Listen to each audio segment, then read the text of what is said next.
இந்து மகா சபா தொண்டர்களுடைய ஒரு மிகப்பெரிய ஒரு போராட்டத்திற்கான ஒரு ஆரம்ப புள்ளி. அதாவது இந்து மகா சபா அப்படின்னு சொன்னா இந்துக்களுக்கு அப்படின்னு ஒரு பிரச்சனை எங்கெல்லாம் இருக்குதோ அங்கெல்லாம் ஒரே அமைப்பு வந்து இந்து மகா சபா. மற்ற அமைப்புகளை பொறுத்தளவு இந்துக்களுக்கான ஒரு அமைப்புன்னு சொல்லுவாங்க. ஆனா யாருமே ஓட்டு வங்கிகளுக்காக அடமானமான ஒரு அமைப்பாக இருந்து செயல்படுவாங்களே தவிர இந்துக்களுக்காக அப்படின்னு குரல் கொடுக்கக்கூடிய மக்களும் ரொம்ப குரல். இந்த டிசம்பர் 6 முக்கியமா பதிவு பண்ணக்கூடிய ஒரு விஷயம் என்னன்னா, இந்து மகா சபையில ஆர்ப்பாட்டம் டிசம்பர் 6 அரஸ்ட்னு சொல்லும் போது எல்லாரும் நினைப்பாங்க 50 பேர் வந்திருக்காங்க, 100 பேர் வந்திருப்பாங்க அப்படின்னு சொல்றாங்க. ஆனா எங்களை பொறுத்தளவுல ஒவ்வொரு இந்து மகா சபாவோட தொண்டனும் 100 பேருக்கு சமம். அப்படின்னா கால்குலேஷன் பண்ணி பாருங்க. போலீஸ் அரெஸ்ட் பண்ணவங்க கிட்டத்தட்ட ஒரு 10,000 பேர் தான்.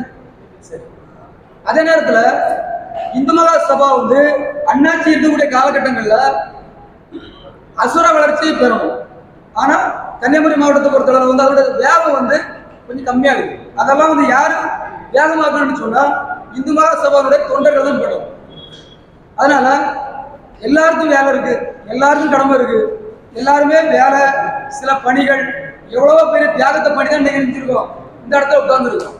அதாவது இந்து மகா சபாவினுடைய ஒரு தேசிய துணைத் தலைவர் பிளஸ் மாநிலத்தினுடைய ஒரு தலைவர் எவ்வளவோ வேகம், எத்தனையோ மாவட்டங்கள், எத்தனையோ இடங்களை பயணம் பண்ணக்கூடிய கார் வேகத்தடை அப்படிங்கிற டிசம்பர் 6 இந்த இடத்துல நம்ம எல்லாருக்கும் ஒரு பயனுள்ள ஒரு இந்து மகா சபையினுடைய ஒரு வேகத்தினுடைய தொடர் வழியாக இருக்கு. அதனால பல மாவட்டங்கள் வந்திருந்தாங்க, நிறைய பேர் வர முயற்சி பண்ணாங்க, அவங்களால வர முடியல. இந்த டிசம்பர் 6 இந்த மண்டபத்துல எல்லாருக்குமே ஒரு பெரிய வாய்ப்பு கிடைச்சது. பேசும்போது நாங்க சில சமயங்கள் சத்தமா பேசுங்கன்னு சொல்லுவோம். அது சில பேரை என்ன நக்கல் பண்றோமா, இல்ல கிண்டல் பண்றோமா, இல்ல கூச்சப்படுத்துறோமான்னு தோணி இருக்கும். இது அதனுடைய தொடக்க புள்ளி பேச்சு அல்ல. ஒரு இந்து மகா சபாவினுடைய ஒரு தொண்டை நான் இப்படி பேசுறோம்னா அதுக்கு மேல பொறுப்புல இருக்கக்கூடியவங்க எப்படி எல்லாம் பேசணும். ஒரு இந்து மகா சபாவினுடைய வீர சிங்க இருக்கக்கூடிய இடத்துலயே உங்களால பேச முடியல, சத்தம் போட முடியல, கம்பீரமா நிற்க முடியலன்னா நாக்கி சட்டை போட்ட ஒரு ஸ்டேஷன்ல எப்படி பேசுவீங்க? இல்ல 10 பேரை கண்டு அரசியல்வாதிகள கூடல் எப்படி பேசுவீங்க? இல்ல ஒரு பெருமன கூடல் எப்படி பேசுவீங்க? இல்ல ஒரு 100 பேர் நிற்கக்கூடிய ஒரு ஸ்டேஜ் எப்படி பேசுவீங்க? அந்த வாய்ப்பை இந்த மண்டலத்துல யார் தந்திருக்கா? அண்ணாச்சி தந்திருக்காங்க. இதை டீ வடை சாப்பிடுறது மட்டும் நம்மளோட வேலை கிடையாது. அதை தாண்டி கம்பீரமா குடிச்ச பிறகு என்ன செஞ்சணும்? நானும் குடிக்க முன்னாடி பேசுறேன், குடிச்ச பிறகு வரக்கூடிய அனைத்து தொண்டர்களும் என்ன செய்யணும்? கம்பீரமா பேசணும். ஏன்னா அகில பாரத இந்து மகா சபையோட வேகம் அண்ணாச்சி ஆரம்பிச்ச காலகட்டத்தை விட இப்ப அது வேகமா போயிட்டு இருக்கு. ஏன்னா திருப்பூர்ல, கோயம்புத்தூர்ல, திருச்சியில, கன்னியாகுமரியில எல்லா இடமும் வேற லெவலுக்கு போயிட்டு இருக்கு. ஆனா அண்ணாச்சி இருக்கும்போது நீங்க என்ன பண்ணணும்? இதை விட அடுத்த கட்டத்துக்கு கொண்டு போகணும். அவங்க இருக்கும்போது நினைக்கணும் கம்பீரமா இருக்குன்னு சொல்லி அவங்க நம்ம சர்வீர்த்தணும்.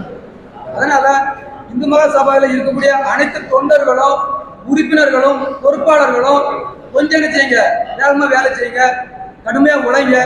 யாரெல்லாம் அண்ணாச்சி இருக்கும்போது விதைக்கிற விதை கண்டிப்பா முளைச்சா வேற லெவலுக்கு வரும். அதாவது இந்து மகா சபையில இன்னொரு விஷயம் இருக்கு. அதாவது மூங்கிலுக்கும் மற்ற செடிகளுக்கும் ஒரு தன்மை உண்டு. அதாவது செடிகளுக்கு தண்ணி ஊத்திட்டே இருக்கும். நம்ம டெய்லி தெரியும். எப்படி தெரியும்? செடி வளர்ந்துருக்கு, பூத்து இருக்கு, காய்ச்சி இருக்கு, பழம் வந்துருக்கு தெரியும். ஆனா மூங்கிலுங்கிறது அப்படி கிடையாது. அப்படி இருக்கிற இடமே தெரியாது. திடீர்னு பார்த்தீங்கன்னா அசுர வளர்ச்சி. இந்த மாதிரி தான் அண்ணாச்சி என்ன எதிர்பார்க்கிறாங்கன்னா, இந்து மகா சபையில எல்லாரும் உறுப்பினர்களா இருக்கலாம், பொறுப்பாளர்களா இருக்கலாம். ஆனா என்ன செய்யணும்? அண்ணாச்சி காத்துக்கு போன் வரணும். திடீர்னு மசா மறைச்சிட்டான் இந்து மகா சபை தொண்டை, திடீர் ஸ்டேஷன்ல பிரச்சனை மாட்டான் இந்து மகா சபை தொண்டை, திடீர்னு ஒரு சர்ச்சைக்கு முன்னாடி இருந்துட்டான், இந்துக்கள் ஒரு பிரச்சனை குரல் கொடுத்துட்டான் இந்து மகா சபாரன் அப்படின்னு போன் வரும். ஆனா எனக்கு தெரிஞ்சு இது வரைக்கும் அந்த மாதிரி நிறைய சம்பவங்கள் குறைவு. அண்ணாச்சி சிலை எடுத்து தனிக்க கொடுத்தா, அண்ணாச்சி கிறிஸ்டின்காரங்க கோயிலுக்கிட்ட விட மாட்டேங்க, அண்ணாச்சி முஸ்லிம்காரங்க இப்படி பண்றாங்க. இதுக்கு மட்டும்தான் 24 மணிக்கூரை அண்ணாச்சிக்கு வரக்கூடிய போனை தவிர இதே அகில பாரத இந்து மகா சபாவுடைய ஒரு அண்ணாச்சியை ஒரு கோயிலுக்கு உருவாக்குற கூப்பிட சொல்ல தெரியுமா? அண்ணாச்சி கலவரம் வரும். யார் வந்தா? அதாவது இந்துக்களுக்காக இவ்வளவு நாட்டு உழைக்கிற ஒரு இந்து மகா சபாவுடைய ஒரு தலைவர் இந்துக்களுக்காண்டி போராடு ஏன்லாம் கேட்டா இப்பெல்லாம் இந்துக்களுக்காக அவங்க செஞ்சிருக்க தியாகம் பணி இந்துக்களுக்கு வந்து உண்மையான விசுவாசம் இருந்திருந்தா இன்னைக்கு வந்து தமிழ்நாட்டில் முதலமைச்சர் யாரு? காப்பாச்சு. ஆனா வேலை வந்து அதாவது ஆட்சியில இருந்தாலும் பதவியில இருந்தாலும் எலெக்ஷன்ல ஜெயிச்சாலும் எலெக்ஷன்ல தோத்தாலும் எந்த இடத்துக்கு போனாலும் தப்பாச்சு அப்படி சொன்ன கம்பீரம் இன்னைக்கு அரசு நம்புது, மக்கள் நம்புறாங்க. ஆனா சில இந்துக்களோட பேரை சொல்லி போலியாட்டி இருக்கக்கூடிய சில பேர் மட்டும் என்ன பண்ண மாட்டாங்க, நம்ப மாட்டாங்க. அதாவது இந்துக்களாக இருக்கக்கூடிய பிஜேபி இந்து மற்ற இந்து இந்த இந்து எந்த இந்தா இருந்தாலும் அவங்க ஒரு பாதிப்புன்னு சொன்னா குரல் கொடுத்து அவங்களுக்காக நிற்கிற ஒரே தலைவர் வந்து காப்பாற்று. ஆனா இருக்கும்போது அதோட அருமை வந்து எந்த ஒரு இந்து தலைவர்களுக்கும் தெரியாது. அதனால இந்த இடத்துல பதிவு பண்ண விரும்புறேன், காற்றுள்ள போதே தூக்கிக்கொள். அதனால வந்து இருக்கும்போது இந்த வாய்ப்பு வந்து உங்களுக்கான கிடைச்ச ஒரு தளம் பிளஸ் ஒரு களம். இதுல வந்து நான் மட்டும் பேசுறேன் அப்படிங்கிறது இல்லை, அதுக்கு அடுத்தால வரக்கூடிய செய்யணும்.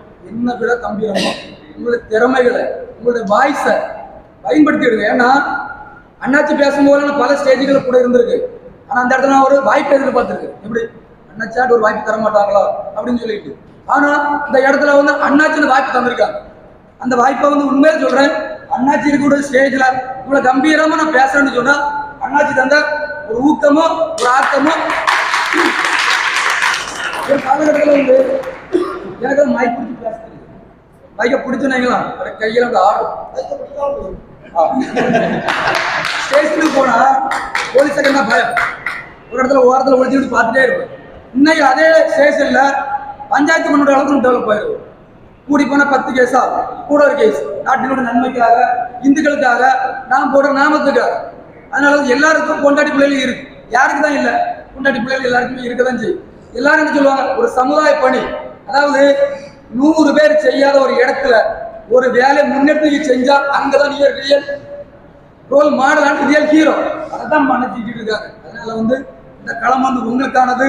அதனால கிடைச்ச வாய்ப்பை என்னை விட வயசுலையும் அனுபவத்திலையும் போராட்டத்திலையும் நிறைய பேர் இருக்கீங்க. அதனால வந்து நீங்க விதைக்கிற விதை உங்களை பிள்ளைகளுக்கும் உங்களுக்கும் அது பிரயோஜனமா இருக்கும். ஏன்னா நீங்க இப்ப செய்யும் போது சொல்லுவோம், உங்களுக்கு வேற வேலை இல்லையா, எல்லாரும் சும்மா இருக்கு, ஏன் சும்மா இருக்க மாட்டேதான், கொஞ்சம் கொண்டுட்டு தான் தெரியும்னு சொல்லுவோம்.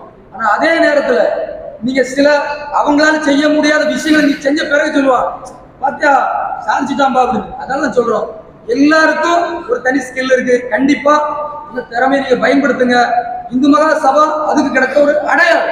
அதாவது நானும் வந்து பல கட்சிகள்ல பார்த்துருக்கேன், நோட் பண்ணிட்டு இருக்கிறேன். அதாவது எல்லா அரசியல் கட்சியும் பார்த்தீங்கன்னா ஒரு அடிப்படை தொண்டனை வந்து இந்த அளவுக்கு கம்பீரமா பேச வைக்காது.